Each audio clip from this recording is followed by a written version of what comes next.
We've partnered with a number of groups where we were essentially deploying money alongside them. I think today there's a number of ways to do it. One, we manage a 506c Reg D. We're always onboarding limited partners and investors. Today, a lot of our investors are essentially entrepreneurs, people who are running businesses, doctors, attorneys, architects. I mean, a number of different groups that are essentially investing with us.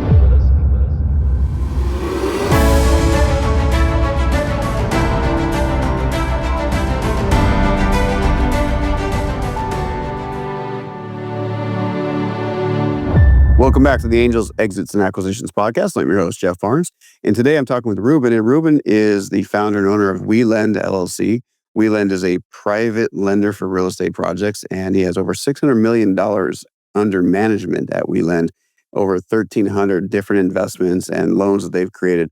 And Ruben has an incredible story as an immigrant child to the United States and has made just a massive success of himself, his family. And he's done some incredible things along the way. And I think you're going to learn a lot as to the mentality that goes into somebody that becomes a private lender starting from absolutely nothing. And I really enjoyed this interview with Ruben. I think you will as well. So be sure to give us a like and subscribe, share any clips or anything you see about this that makes sense.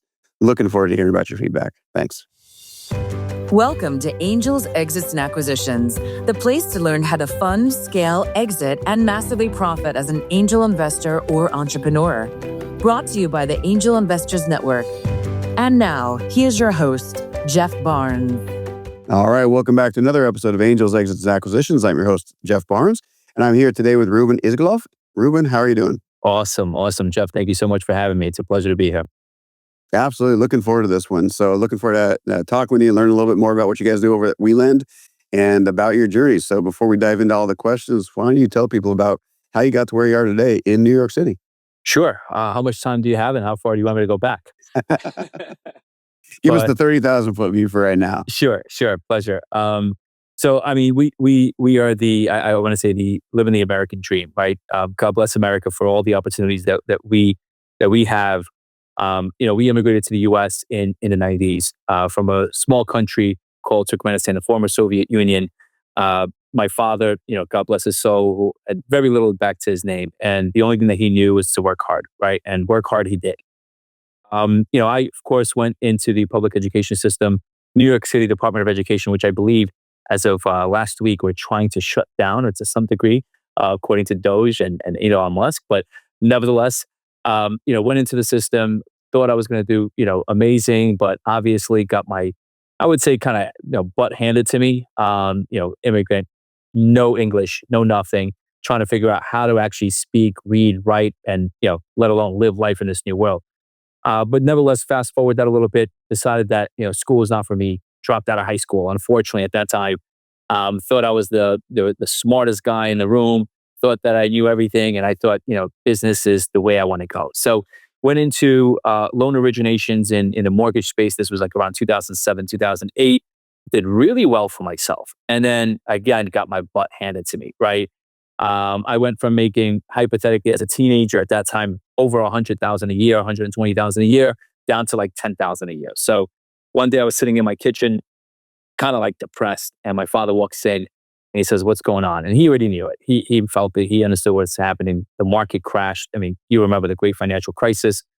And I said, "Pop, this is what's happening. I don't know what to do. I got expenses. I got, a lifestyle that I really like to live. I don't know what to do." And he said, "Well, thankfully, son, you have me, you have a roof over your head.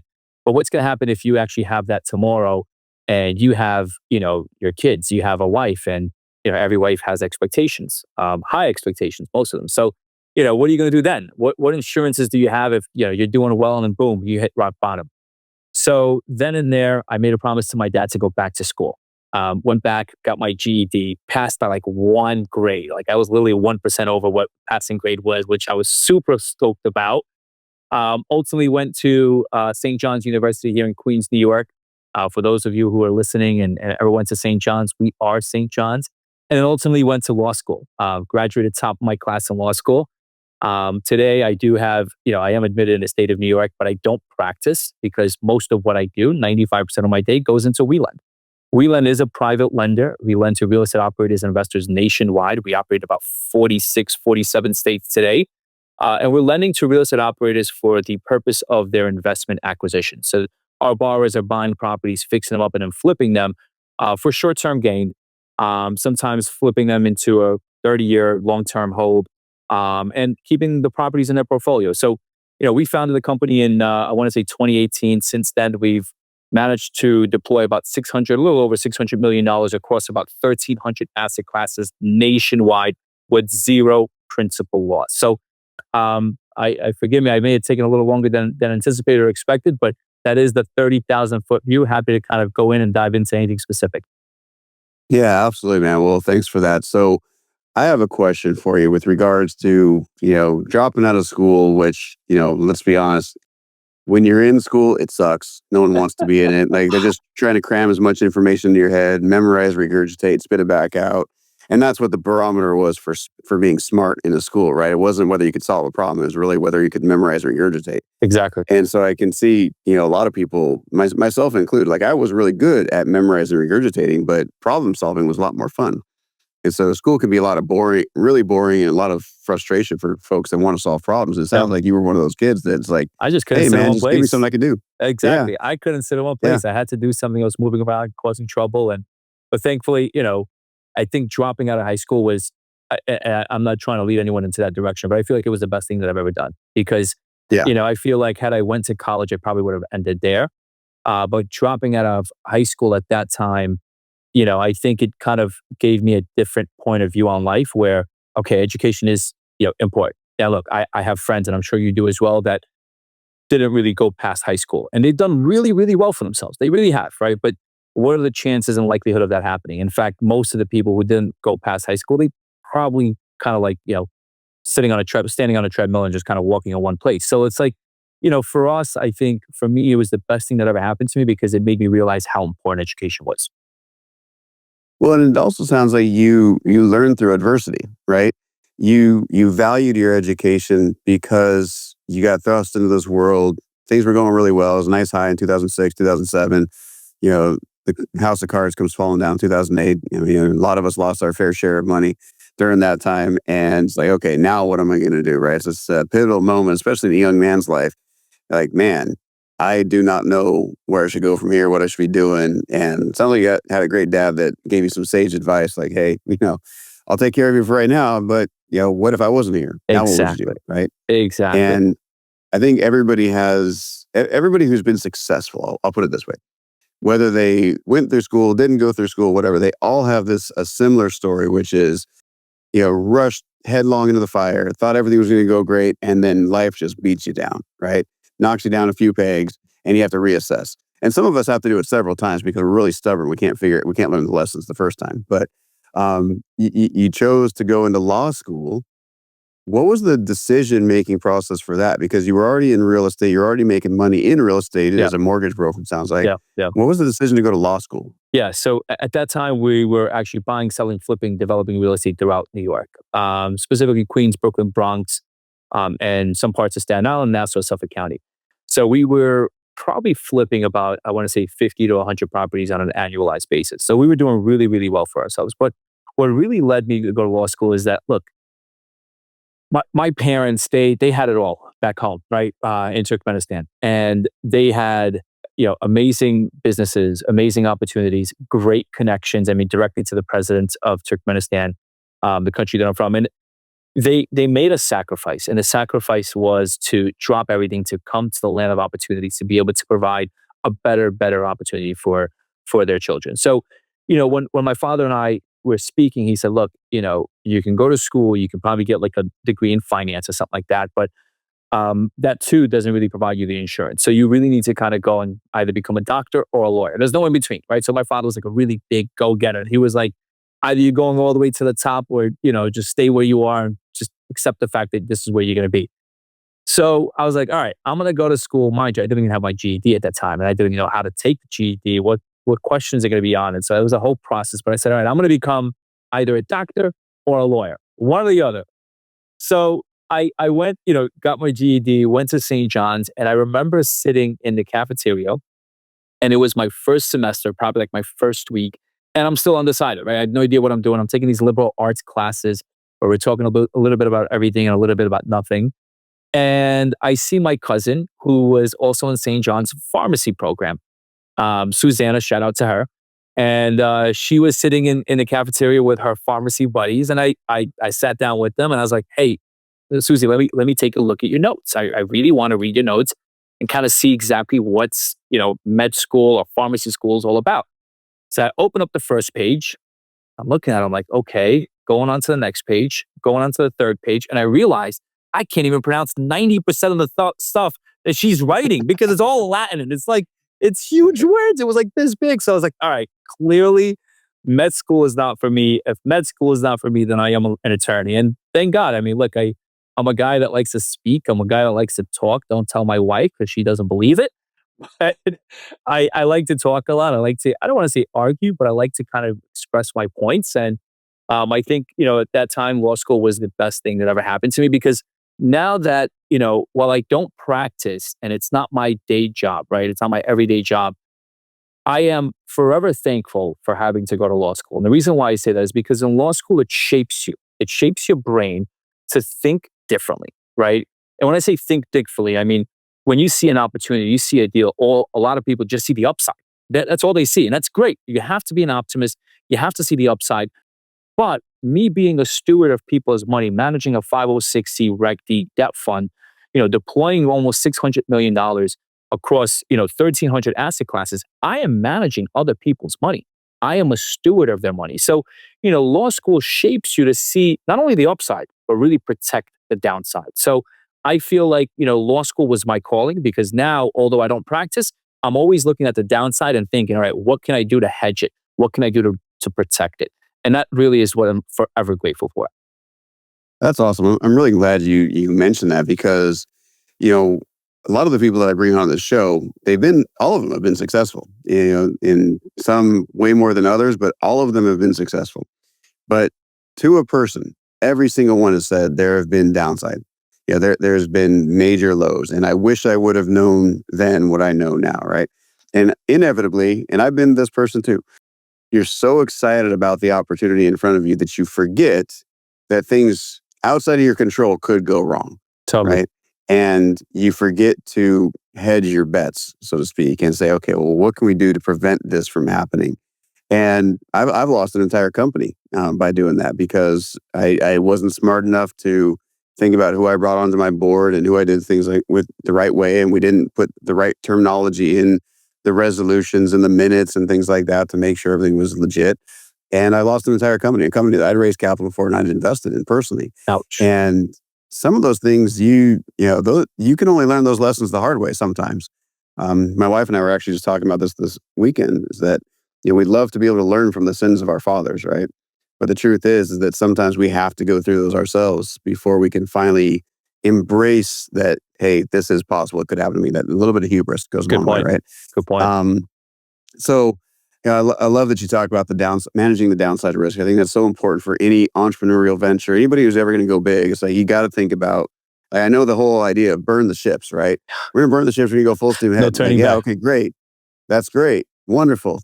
But are you prepared for the 25 different courses of action you might need to take once you get there, right? Like there's so many ways that business can go. So with that being said, okay, you went to law school, but were you still in the real estate space while you were going through law school? Were you still running the business at the same time? Oh yeah. I mean, I personally got introduced to real estate right around 13 years, 14 years old. A cousin of mine, he was straight from Israel. He started buying, real estate in Queens, New York. So he was going door knocking. He was on the old school way. And one day he said, Ruben, you know what? You're a 13-year-old boy. Let's try you out. Why don't you go door knocking? And I'm going to kind of stand on the side. And they're probably going to open up a door. More likelihood of them opening a door for a 13-year-old than I think he was like 38 years old at that time. And I said, F it. It's summer break. I got nothing to do. You're going to pay me. He said, I'll figure it out. It's this Israeli way. So we figured it out. We went in. We went to, I remember it was Corona, New York. For those of you who know Corona, it was years ago. It wasn't really the most safest place to be. But nevertheless, we went door knocking, one door after another. And I remember the second or third door we knocked on, someone opened the door. Right away, he swooped in. Later on, about a month and a half later, he actually ended up being at the closing table buying that property. So I was able to see, a deal from inception all the way down to closing. And then eventually he actually had to renovate it and then flip it and so on and so on. So I was able to see kind of like the fruition of the entire deal. And he gave me a couple of dollars. I still think he was a little cheap on his end, but it is what it is. I I was care going to about. ask how that worked out. Yeah, it was a couple of $100. I mean, he made a lot more than that, but whatever. I was forever thankful. But Mhm.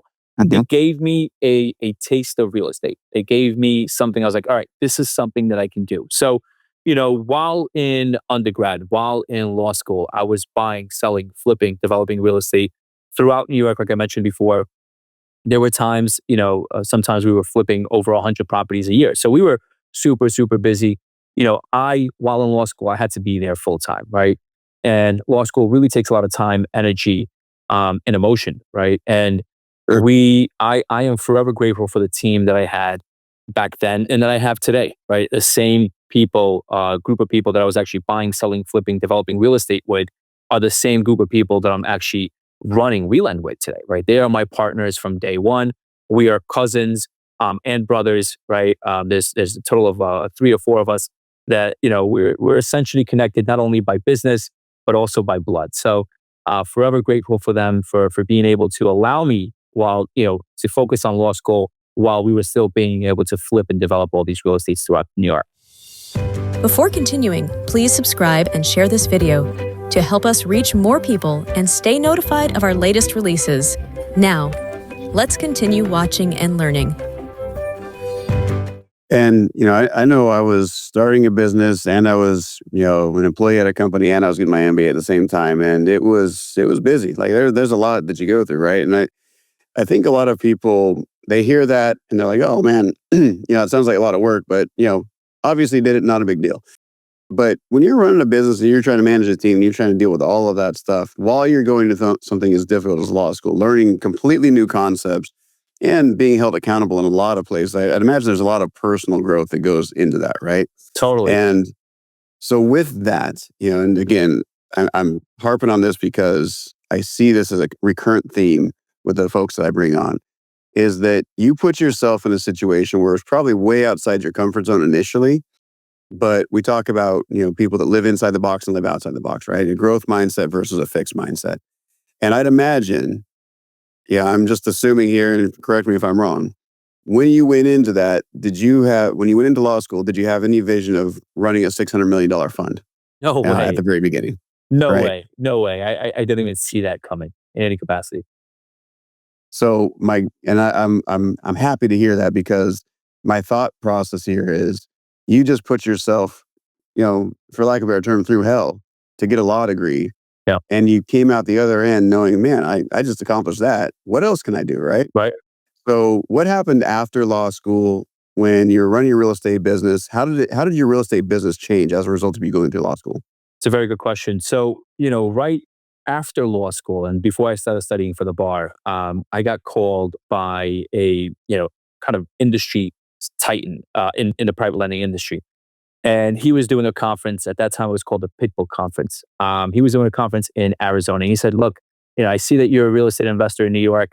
You got to come to this conference, because if you ever use private money, hard money, you got to come here, because all the industry leading hard money lenders, private lenders are going to be at this conference. So like, you know what? I need a break right between, law school and the bar exam. Told my partner Moses, I said, let's just go out to Arizona, have a couple of, have some fun for the next couple of days. And besides, try to find a cheaper source of capital for the deals that we were doing. Because at that time, I didn't see myself doing anything else other than practicing law and developing real estate. So we went to this private lender conference. We walked in as private investors, and we walked out as private lenders. We've never looked back since. And I think the main reason how law school helped me in determining that is because, again, thinking of always the downside, right? I quickly realized that I can make similar returns in debt as I could in equity, but the only difference is that I'm in a much safer part of the capital stack, right? And this probably, just as well as anyone.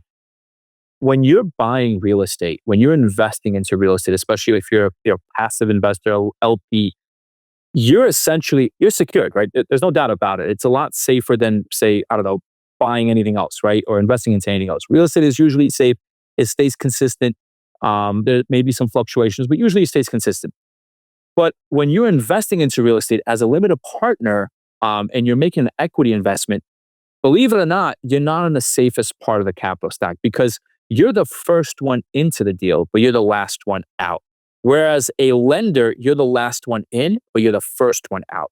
So you're getting repaid before any other partner, any other investor, any other limited partner is actually being repaid. So as a lender, before anyone makes a penny, before anyone takes out their blood, sweat, and tears, I'm sure you probably have a mortgage on your house. Before you take out your blood, sweat, and tears when you're repaying or refinancing or what have you, or you're selling your house, you got to pay off the lender. And, in my opinion, I think the bank always wins. That's why we decided to go into debt versus equity. Now, granted, it's not as glamorous as equity investments. I mean, equity investments sometimes can yield 30, 40, 50% returns, especially with, depending on how high risk you want to go.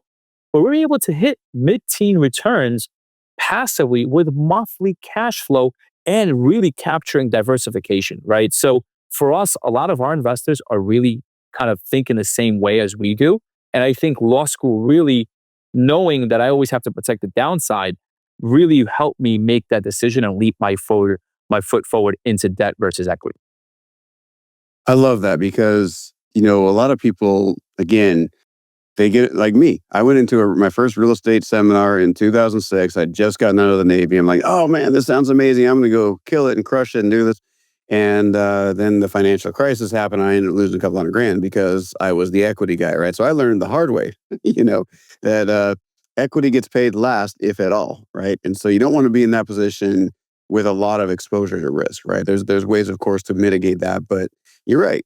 Being the lender is a much safer position. You get liens on the property, you get the mortgages and whatnot, and the returns may not be as high, but can still be pretty good. And let's face it. Richest institutions in the world are the banks, right? So Exactly. they're obviously doing something right. So let me ask you this then, because there's probably people listening that's going, okay, well, but how do I become the lender if I don't have all the money to lend? So how did that come to fruition? Because unless you're a bank already or you run your own fund, a lot of people are going, well, that sounds great. I'd love to be in a much more, a safer position, if you will, with getting those great returns. But how do I do that if I don't have the money to lend? Yeah. So how did you guys go about that? So the way we started was really kind of working with institutional partners. We've partnered with a number of groups where we were essentially deploying money alongside them. I think today there's a number of ways to do it. One, we manage a 506c Reg D. We're always onboarding limited partners and investors. Today, a lot of our investors are essentially entrepreneurs. They are people who are running businesses, doctors, attorneys, architects. I mean, a number of different groups that are essentially investing with us. They all love real estate. They all want to invest into real estate, but none of them have the time to really manage real estate. They don't want to have to deal with tenants. They don't want to have to deal with broken toilets, broken microwaves in the middle of the night, what have you. They want to be able to invest their hard-earned money. And most of my investors, they want to become rich, but they more want to stay rich, right? So they're investing with us to be able to kind of get that exposure into real estate, but really with all the downside protection, right? And that's what debt is essentially able to provide. So, I would tell to all your listeners that are tuning in today, there's a number of groups out there, including myself, including our group, that is able to take on limited partners, that is also able to teach them what it is to be a lender, right? It's not easy, right? It took us a lot of loans before we actually started deploying, significant of our own capital to be able to know exactly what's a good loan from a bad loan. And you'd be surprised as to how many pitfalls there are, just like as there are in investing into real estate. So, I would say you want to start out with someone that has a track record, right? You want to invest with someone that actually has done this in the past, that is also personally invested into the fund, right? We are personally invested with every single one of our investors at all times. So I think that alignment of interest, that security, that diversification, that passiveness, and that continuously depositing, the passive cash flow into the investor's account is what all of our investors are really attracted to today. Yeah, I think that's really important to understand because this is different from being an active real estate investor, right? This is becoming a passive investor with real estate as the underlying asset. And so if there are people out there who are listening to this saying, okay, well, I want to diversify my portfolio, right? Like, yeah, the stock market's gone up, but we also have seen the stock market crash overnight, many times throughout our lives. And, they're probably looking at it and they're saying, okay, but for some reason, my financial planner never tells me anything about real estate. I want to ask you, why do you think that is? And secondly, what should they be thinking about if they want to diversify their portfolio using real estate? It's a very good question, and I don't want to. I have a lot of friends who are financial planners, and out of I think, look, not all, but some, if not most, financial planners, they think more of the assets under management because they get a fee off of that, right? Most of them, they get a fee off of their AUM, the total assets under management. And again, some, not all, are not, really incentivized to hit a high return, right? They're incentivized to make sure that their AUM keeps growing. So, is real estate really the best play for them?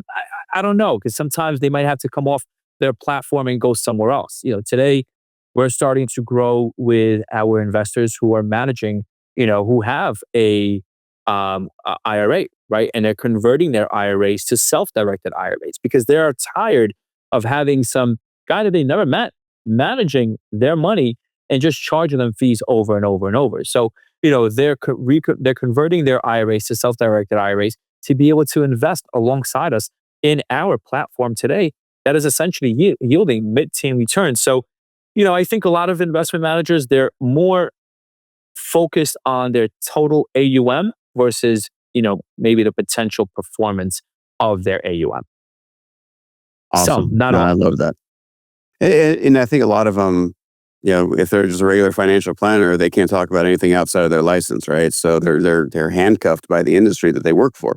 Totally. And I think that's a really important thing because if you're listening to this, you're wondering, well, why has no one ever talked about this to me?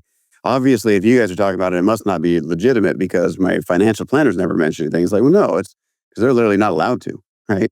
They can get in trouble for even talking about it. So that's why I love having They're folks like very you on the regulated. show here. Very Robert. Yeah, regulated. they're very regulated. Yeah. And let's face it, real estate's been around, time immemorial. So it's not going anywhere. People always need a place to live. People need a roof over their head, a place to work, and all of that. So, And there's a huge even though shortage. we've seen changes, yeah, Huge shortage. absolutely, yeah. Especially with the massive influx of people coming into our country, and even though birth rates have gone down, we definitely still have immigration coming in. So it's one of those things. People always need a place to live for sure. Totally. So when we're talking about private lending and things like that, I think you and I have a very similar mission in life, which is I'm out here trying to democratize access to capital and opportunities. I think you guys are trying to democratize access to private lending, if I'm not mistaken. So what does that mean to you?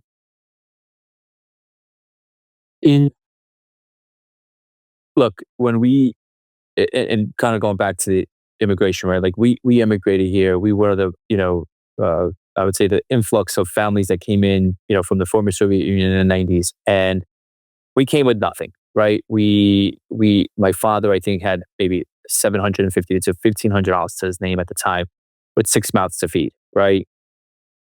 We really came here to try to build a great opportunity, for the family. And I think, today, the way in which I see private lending is being able to give back to the people who are trying to build opportunities for their families today.